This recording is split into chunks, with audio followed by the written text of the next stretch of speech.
Olá, pessoal. Boa noite. Tudo bem? Eu sou Francisco Freitas, diretor de negócios internacionais da Câmara de Indústria e Comércio do Mercosul e Américas. Sejam bem-vindos. Você poderá conferir no canal da Câmara do Mercosul e Américas, no YouTube e na TV Mercosul. O mundo, como nós sabemos, não é mais o mesmo.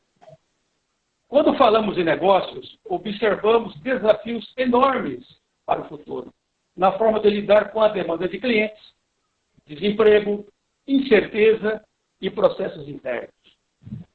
Desta forma, nada melhor do que termos aqui conosco para tratarmos desse assunto um profissional de altíssimo nível, muito experiente e, portanto, com uma ampla vivência empresarial.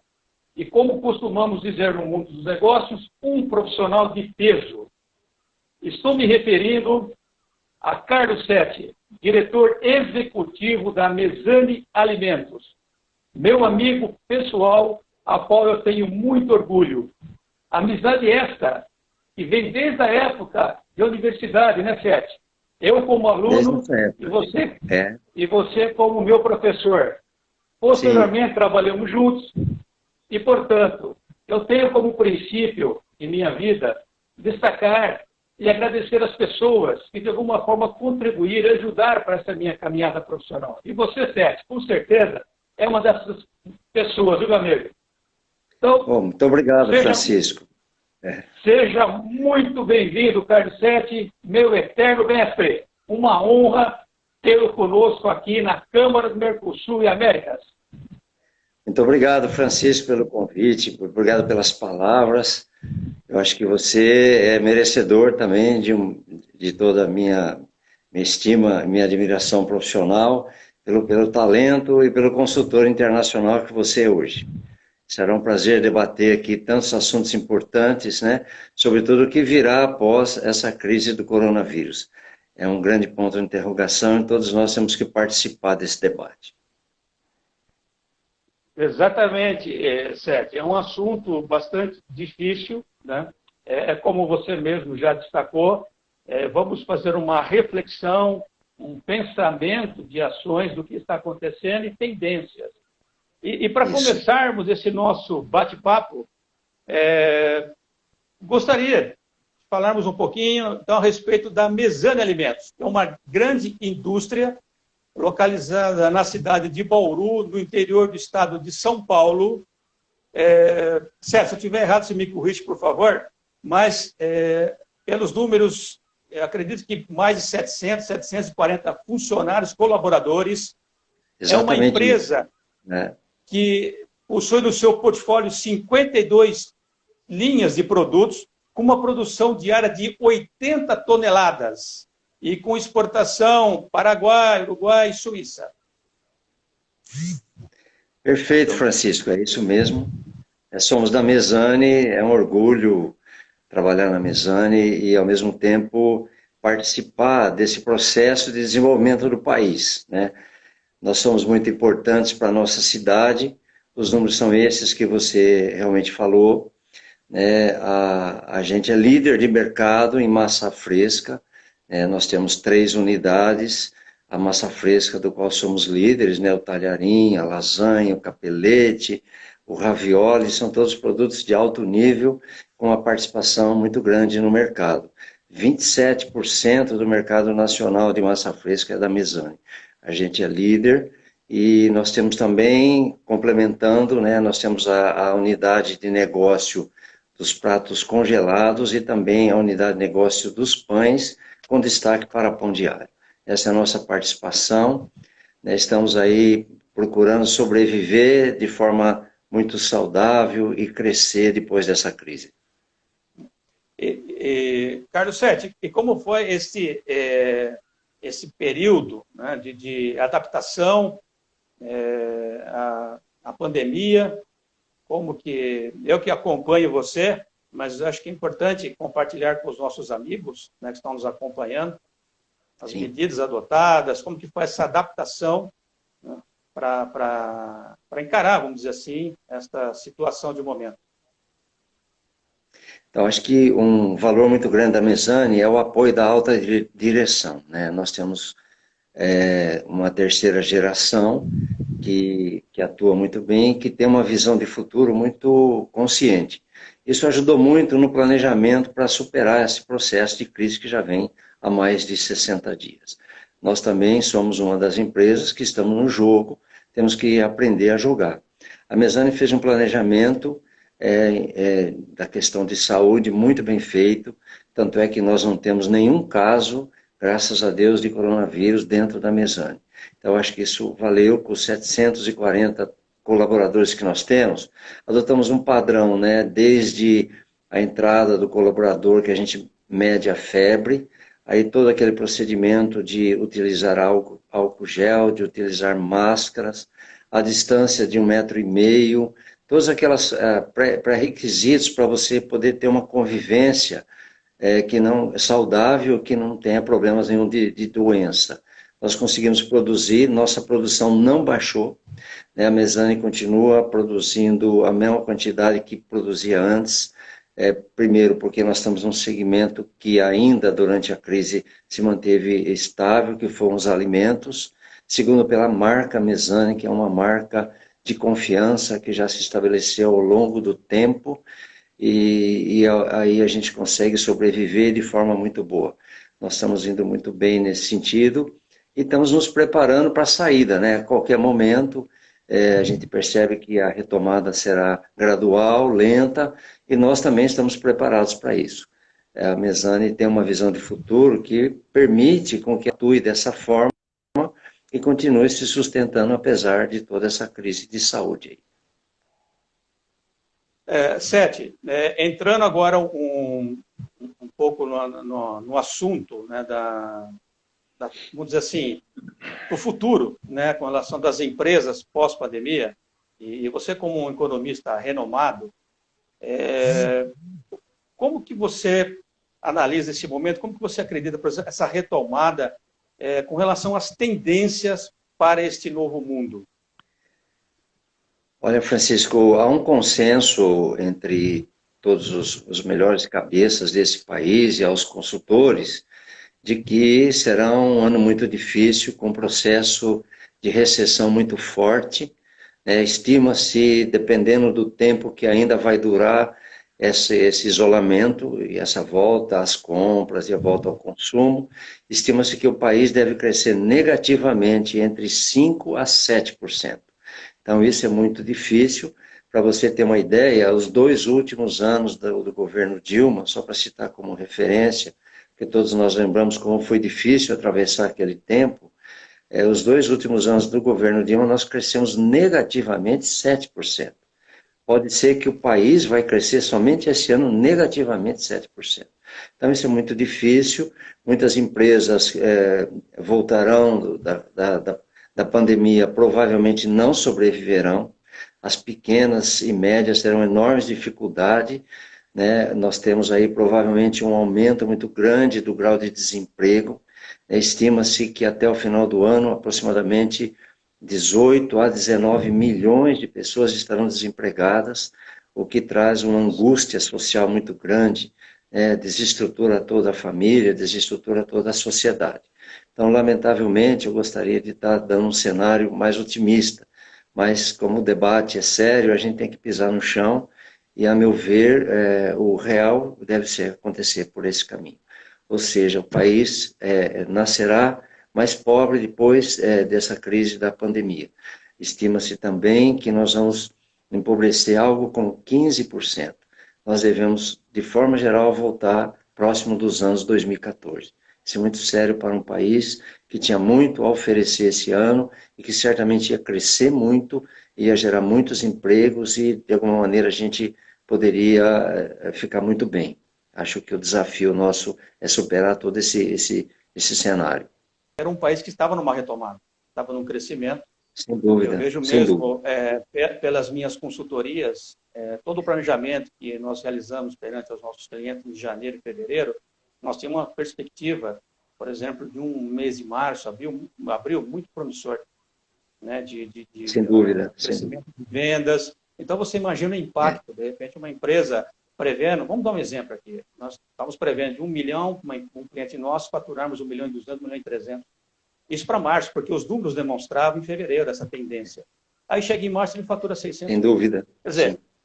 A dificuldade é exatamente essa, Francisco, que são variáveis não controláveis. A gente, quando faz planejamento estratégico, na Mezane a gente já faz uns 7, 8 anos o planejamento, a gente analisa variáveis controláveis e variáveis não controláveis. Essa crise da pandemia é uma variável não controlável, ninguém esperava isso. E a redução de vendas está trazendo assim, uma dificuldade enorme das empresas pagarem os seus custos e, portanto, terem fluxo de caixa. Nós não temos fluxo de caixa. Esse é o grande desafio. Então, a retomada deve ser muito difícil, muita gente procurando bancos novamente para tomar emprestado, sobretudo capital de giro, para poder alavancar e tentar sobreviver. E a pergunta, Francisco, é qual será o perfil desse novo consumidor? Esse consumidor que certamente vai comprar muito mais por internet hoje, porque ele aprendeu durante a crise a fazer isso, né, de alguma maneira, ele vai ter um perfil diferente, né, principalmente no comércio. Então, quais as empresas que estão preparadas para atender de forma rápida essa compra por internet? As que estão preparadas, hoje, elas estão sobrevivendo. E as que não estão, elas hoje já estão com dificuldades, porque elas não tinham o preparo para atender esse canal de internet. Então, mudou muito o perfil do consumidor, e isso vai ficar para sempre. Será um ano muito marcado, com muitas cicatrizes, né? E que efetivamente o país vai demorar muito para fechar essas feridas, voltar a ter uma confiança, um grau de confiança, seja no governo, seja também nas próprias empresas, e provavelmente um aumento de desemprego que vai trazer muita tristeza geral. E pegando um gancho na sua fala, Sérgio, você então, essa tendência agora para o trabalho remoto, né, que já é uma Isso. prática utilizada já por muitas empresas, nós mesmos já utilizamos essa prática já, vamos dizer assim, porque o nosso trabalho também permite né, utilizarmos o trabalho remoto, mas eu tenho observado e conversando com alguns colegas, que algumas empresas elas passaram a adotar o trabalho remoto e a tendência agora é continuar o trabalho remoto, é não voltar no sistema, no módulo anterior. Mas é claro, conforme nós conversamos ontem, né, Sérgio? Nós estamos trocando algumas ideias a respeito da nossa live de hoje. Como você me alertou, mas tem alguns segmentos que permitem, né? E outros segmentos... Então, Francisco, há segmentos que permitem. Se você imaginar, por exemplo, setores administrativos das empresas, financeiras, bancos, tudo isso permite, e o que a gente observa no home office, né, que é como nós chamamos o trabalho em casa, ele dá muito mais produtividade. É interessante que o home office te dá uma produtividade muito grande, porque quase você não é interrompido, você dá uma sequência de pensamento, né, você dá uma sequência no seu computador, né, no sistema, ou nos call que você faz por telefone, ou nos Skypes que você trabalha, então dá uma produtividade muito grande. Mas em alguns setores, por exemplo, industriais, né, não tem muito como fazer home office, né, mas há uma tendência forte cada vez mais, que daqui para frente os setores vão se automatizar. Todos os setores terão uma automatização para poder ter essa produtividade de digitação, de empresa digital como elas são.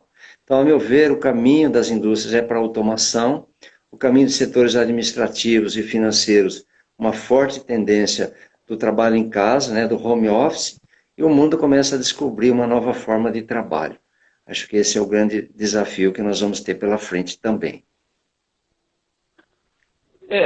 E aí nós entramos também, né, Sérgio, também é uma área que você domina muito bem, em relação à educação, né? Então, estamos também agora, muito mais ainda, a questão da educação à distância. Educação à distância. Eu mesmo, e nós lecionamos, né, Sérgio, em cursos de pós-graduação. Recentemente mesmo já estou trabalhando também, aula de curso de pós, através da ferramenta Zoom. Então, é realmente uma experiência diferente, acho que para todos. Verdade. Sim. E entrando agora aqui numa Eu tenho aqui, eu levantei alguns números. Diz o seguinte, segundo uma pesquisa, 61% dos clientes que compraram online durante a quarentena aumentaram o volume de compras devido ao isolamento social.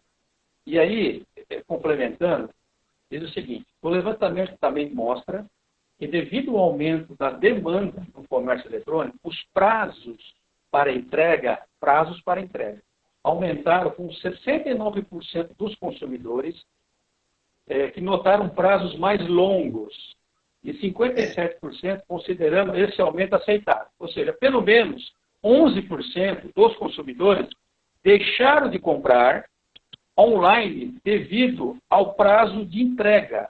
Ou seja, aí nós entramos em logística e uma coisa também que eu estou observando que está havendo uma mudança no comportamento do consumidor. É claro que até por uma necessidade, mas mesmo que esse consumidor tenha condições de comprar à vista, ele não está comprando à vista, ele está comprando de uma forma parcelada. Eu não sei se eu estou correto nessa minha análise, Sérgio. Você está correto. E tem uma outra coisa que tem ajudado muito o consumidor, que ele, por internet, ele consegue comparar preços. Então, se ele vai comprar uma geladeira, ele compara vários preços de várias lojas. E ele acaba, então, fazendo uma boa negociação. Aproveita momentos que as lojas estão também com promoção, né, e com promoções, e de alguma maneira isso é uma coisa que veio para ficar. Então, essa visão que o consumidor final tem, dele poder olhar vários preços e várias qualidades, isso veio para ficar definitivo. Então, o comércio vai ter que se adaptar muito a isso, principalmente as grandes lojas, as grandes redes de departamento. Agora, o parcelamento existe, sobretudo quem tem cartão de crédito, está em dia, né? Quem está podendo utilizar os limites do cartão, você divide em 6, 12 vezes, depende muito da forma do seu orçamento familiar, de como você aguenta a parcela. Então, é uma outra realidade. E isso muda bastante a competição e a concorrência junto ao comércio. Porque hoje você pode fazer comparação de preço. Exatamente, muito bem lembrado. E aí, é porque hoje o consumidor, ele tem, enfim, na palma da mão, né? No celular, né, Sérgio? Sim. E é muito comum, quando você vai em qualquer estabelecimento comercial comprar determinado produto, você verifica o preço, você já consulta ali, comparar os preços, enfim. Então, e aí as empresas elas vão ter que se adequar, vamos dizer assim, a essa nova realidade. E uma coisa que me chama a atenção é o que nós chamamos de minimalismo, que é exatamente a contenção de gastos. Né? Isso mesmo. Porque cada vez mais as pessoas percebem que podem mais com menos. E aí, Carlos Setti, como que você, como economista, como que nós posicionamos os nossos negócios, as nossas empresas, né? Sabendo que o consumidor, quer dizer, ele percebe que ele pode mais com menos. Isso por um lado... Tem que redescobrir. Sim, por um lado me deixa contente como economista que as pessoas aprenderam a pensar economicamente, né? O consumidor final, e principalmente o brasileiro, que não tinha educação, não tinha educação financeira, ele começa a ter um pouco essa noção. Eu acho isso muito bom e deixa a competição melhor. Agora, as empresas, Francisco, elas vão ter que ter realmente competitividade. A empresa que não tiver competitividade não vai sobreviver. E qual é o conceito de competitividade, né? É eu ter um padrão de qualidade que o consumidor está disposto a comprar, que ele dá valor àquilo, né, com um preço acessível. Então, isso daí as empresas cada vez mais terão que ter, porque o consumidor final, ou seja, nós estamos cada vez mais educados financeiramente para poder pensar economicamente e fazer negócio. Eu penso que vai ficar melhor para administrar isso daí. Quem é competente não tem medo. Acho que quem vai ficar com medo é quem não tem competência para poder ficar nesse mercado. Sete, eu vou aproveitar para convidar o pessoal para fazerem perguntas, para começar a interagir conosco. E temos uma pergunta aqui. Diz o seguinte. Beleza. Carlos, Bauru depende 90% do comércio. Então, já observamos que ele conhece bem Bauru. Embora tenhamos uma economia diversificada entre comércio e serviço, como podemos, enquanto cidade, driblar e evitar o retrocesso econômico da cidade? Pois é uma grande pergunta, né? Primeiro, administrar, na verdade, os esqueletos que vão sobrar dessa crise. Primeiro, não é fácil isso. Segundo lugar, eu penso que Bauru, ele não tem o comércio, somente o consumo da cidade de Bauru. Bauru é uma espécie de líder regional, né? Podemos chamar assim, uma pequena metrópole regional, que ele aglutina o comércio de várias cidades da região. Uma rede de supermercado que inaugurou recentemente mais uma loja em Bauru, fez uma estimativa que o consumo de Bauru, ele é aproximadamente 1.200.000 pessoas. Quer dizer, são 1.200.000 pessoas que consomem Bauru. Então eu vejo que isso, na verdade, já é uma grande vantagem para nós, para essa pessoa que nos perguntou uma pergunta muito inteligente. Então, em primeiro lugar, eu penso que é assim. Em segundo lugar, eu penso que nós temos que fazer mais promoções no comércio, né, no sentido de shopping, no sentido do calçadão da cidade de Bauru. Nós temos que fazer muito mais as questões para as pessoas se sentirem motivadas a comprar. Então, eu penso que isso tem que ser feito e o poder público tem que dar esse apoio. O poder público não pode ficar numa casinha quadrada sem sair. Ele tem que sair e ajudar a iniciativa privada. E o resto vai depender de como a gente reagir, como vai ser a renda per capita da cidade após o coronavírus, né, como vai ser o emprego da cidade, né, e como nós vamos nos manter. Mas a própria diversidade das indústrias da cidade permite que os empregos não caiam tanto.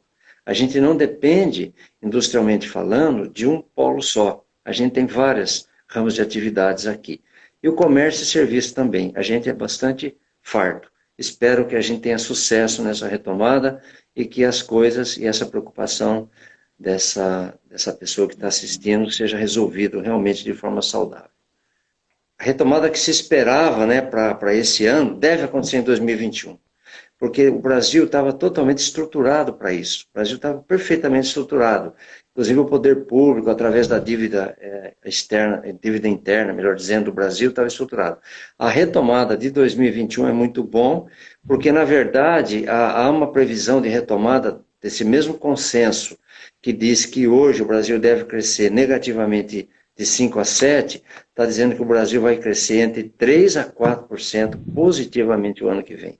Então, nós devemos ter uma retomada, provavelmente pela queda que nós vamos ter esse ano, né, porque nós vamos, de alguma forma, cair no chão esse ano, então a retomada deve ser bom. E deve voltar o emprego, deve voltar o consumo para 2021, 2022. Essa é a previsão e a esperança que nós temos.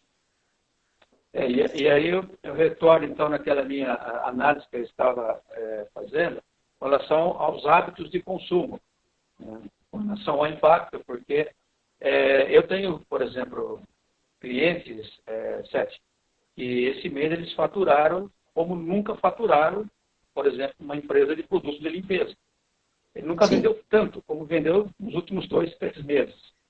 Tem uma tendência hoje que está todo mundo em casa, né? Está todo mundo em casa, o produto de limpeza tem subido mesmo, tem alavancado. Em contrapartida, nós temos segmentos que faturou 0.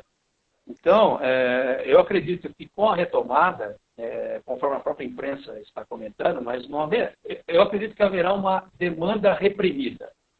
Mas, ao mesmo tempo, acho que o consumidor não irá sair, por exemplo, irá abrir o shopping. Acho que as pessoas não vão sair correndo no shopping para comprar. Eu acho que vão buscar produtos de primeira necessidade.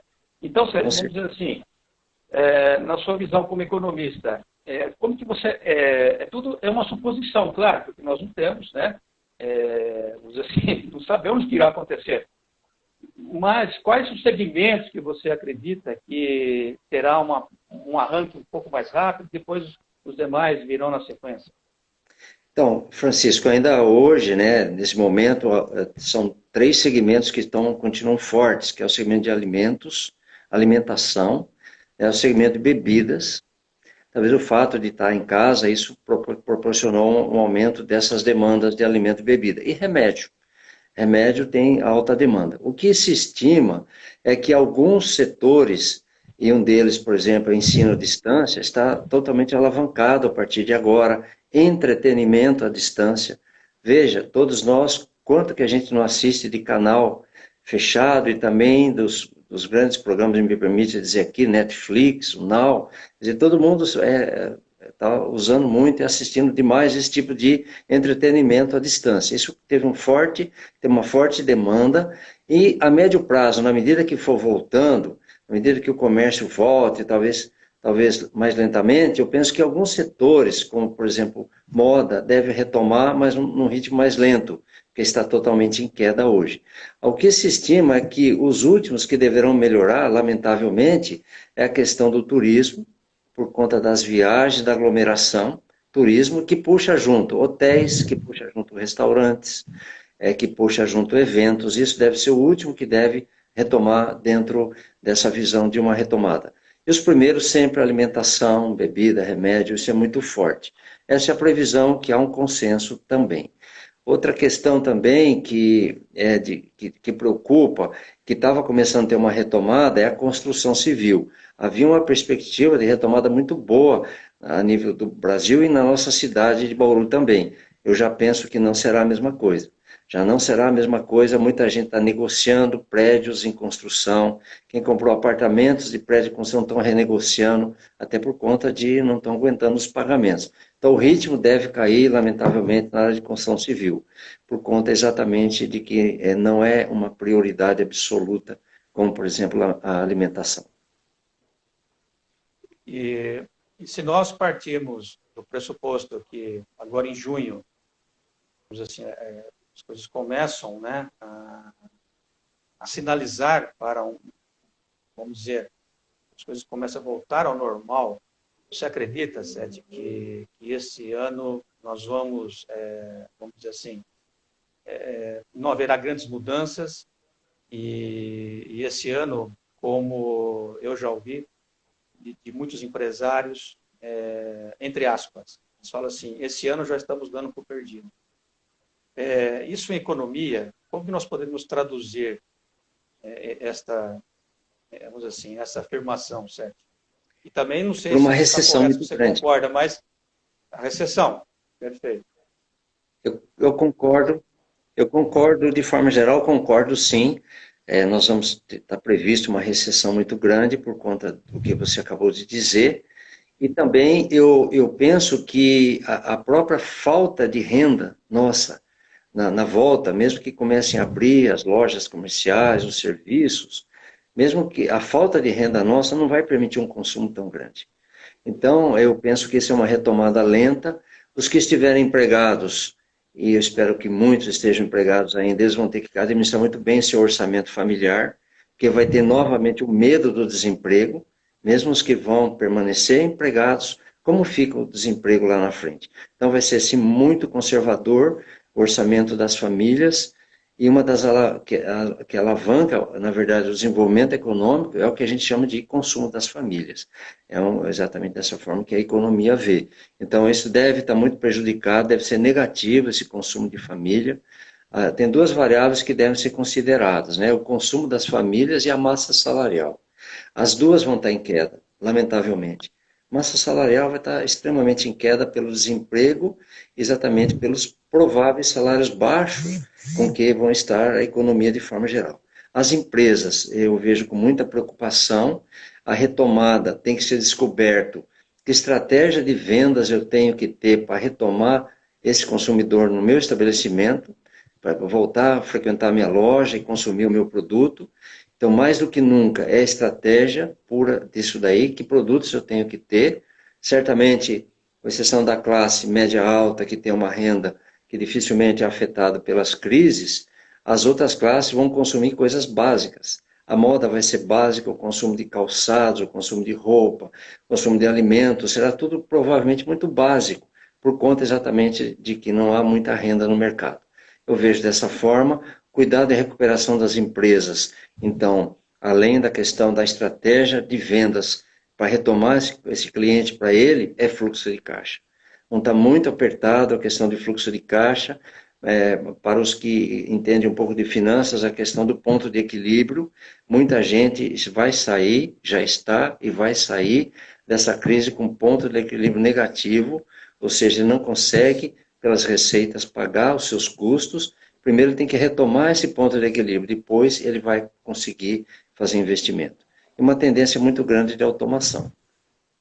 É como nós sempre comentamos, né, Sete? O caixa sempre foi rei, mas nesse momento agora né, você falou, Uma empresa é caixa. determinada o valor que ela tem pelo caixa.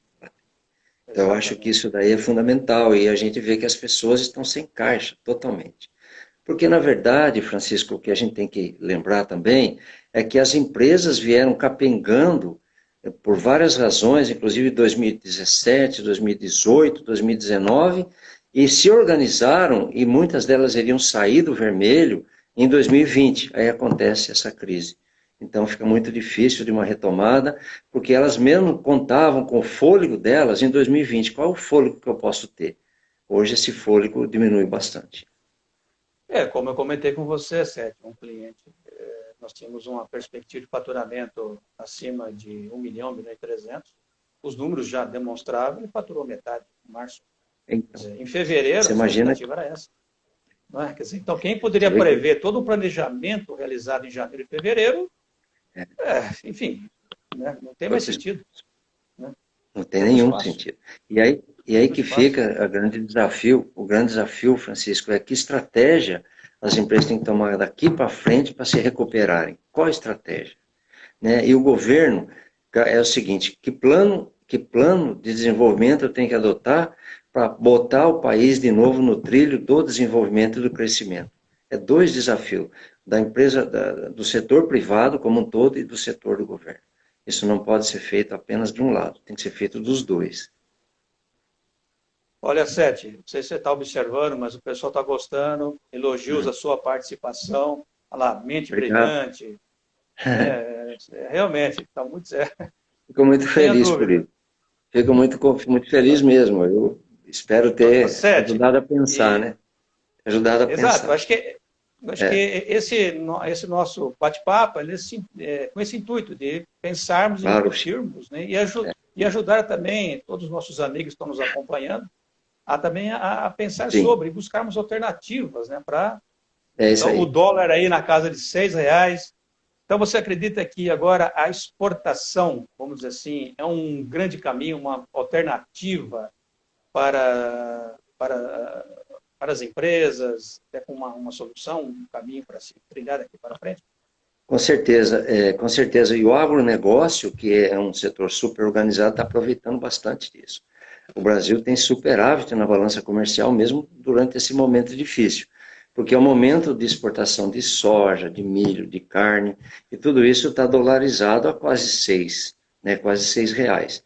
Então eu penso que sim, só que, de novo, né, a exportação ela aparece como uma grande oportunidade estratégica, mas para quem vai começar não é tão simples, não é tão rápido.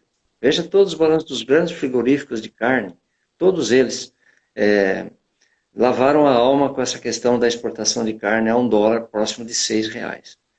Outra coisa que também tem que se esperar é que na volta pode ser que muito capital estrangeiro chegue no Brasil para comprar empresas brasileiras, porque a 5,70 por um fica muito fácil deles comprarem a gente. E tem muitos segmentos e muitas variáveis que são muito boas no Brasil. Então, também é um outro negócio que deve ter um dinamismo muito grande para movimentar a economia. Então, são coisas da economia, né? A economia é uma coisa apaixonante por causa disso. Sete, Sim, agora, entrando um pouquinho nesse planejamento, que eu observei que agora uma pergunta sobre um planejamento, né, econômico para a retomada. isso. A equipe econômica, e aí nós entramos no próprio governo através do nosso ministro, né, Paulo Guedes, ele continua a apostar numa retomada, que aqui eu tenho um número, deixa eu ver aqui, que o governo ele já liberou 4,6% do PIB para 4,6% do PIB para combater os efeitos da crise. Enquanto os países Sim, avançados, vejam bem, né? Os países avançados liberaram, em média, 4,5% do PIB, e os emergentes, 2,3%. Sete, que análise que você, com toda a sua experiência, Sim. poderíamos fazer uma análise Eu acho que desse número? eu penso que o Paulo Guedes... E o impacto, né? E o impacto, né, Sérgio? Sim, sim. Então, eu penso que o Paulo Guedes administra muito bem, a meu ver, a economia. Eu penso que ele está fazendo utilizar o papel do Estado. A gente estuda em economia o papel do governo, né, dos governos. Eu acho que ele está usando muito bem, está canalizando muito bem os recursos. Veja que esse auxílio de emergência de R$ 600 ajudou muita gente. Você pode ter certeza, a pessoa carente, a pessoa muito simples, foi extremamente ajudada por esse auxílio de emergência. Muita gente estaria passando fome muito mais do que já estão. E as empresas, quando ele libera esse recurso, ele tem liberado esse recurso com bastante foco. Eu penso que isso vai ser, na verdade, uma grande ferramenta do Brasil não cair mais. Muito boa. Eu acho que nesse sentido você vê. Nós sendo um país emergente, da América Latina, a gente está, na verdade, utilizando recursos igual a um país como um continente como a Europa. Então, eu penso que o governo tem feito a parte dele, economicamente falando. Eu acredito que o Paulo Guedes está no caminho certo. E o resto tem que ser com a empresa privada. Nós temos que ter a nossa parte e a gente nunca esquece de dizer que nós temos que ter competência para gerenciar os nossos negócios. Mesmo assim, na própria palavra do Paulo Guedes, ele fala que o Brasil vai crescer negativamente 4%. Essa é a palavra do ministro. Você vê, ele não pode falar mais porque ele apavora todo mundo, mas ele já está dizendo que vai crescer negativamente 4%. O mercado fala que é de 5 a 7%. Então, mesmo com a retomada vai ser difícil. Mas, a meu ver, os recursos estão sendo ótimos, mas fica uma herança, né, Francisco? Em economia, fica uma herança. A nossa dívida interna aumentou. Ou seja, a dívida do governo em relação ao que ele produz, o chamado PIB, Produto Interno Bruto, ela vai bater 80%. Esse povo que está nos acompanhando, para os empresários, é uma orientação nesse momento de transição global. E se você me permite, Sérgio, eu encaro a situação nem tanto como uma crise, mas como uma transição. Sim. Onde todos nós vamos ter que nos reinventarmos e buscarmos novas formas de fazer negócio. Né? E mesmo a postura do consumidor, porque hoje nós temos que ofertar um produto que ele possa comprar na hora, do jeito, da forma que ele quer.